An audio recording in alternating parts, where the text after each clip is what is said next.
Alors la question du sens, c'est une question éternelle et c'est une question vraiment cruciale pour nos contemporains. Le sens a plusieurs sens précisément.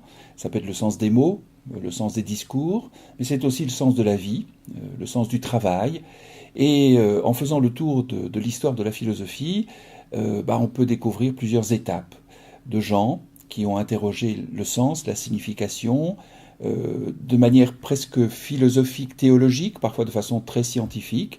Et je propose dans un cycle de quelques conférences de rencontrer tour à tour ces auteurs, ces œuvres, avec ce fil rouge qui est le fil de la signification. Quel est le sens de ma vie? Quel est le sens de ce que nous vivons collectivement? Quel est le sens du travail aujourd'hui?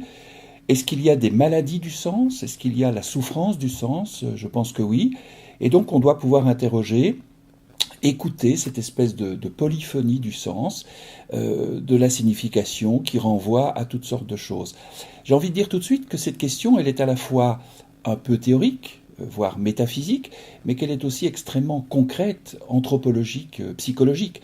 Parce qu'après tout, quelqu'un comme Viktor Frankl, qui est un psychiatre que nous allons découvrir ensemble, quelqu'un comme Frankl a bien montré que c'est le sens qui fait vivre.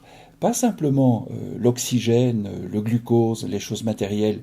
Et il ajoute pas simplement le psychisme, c'est-à-dire les pensées, les liens familiaux, affectifs. Il y a aussi autre chose, selon lui, c'est la question du sens dont l'homme a besoin pour vivre et pour survivre.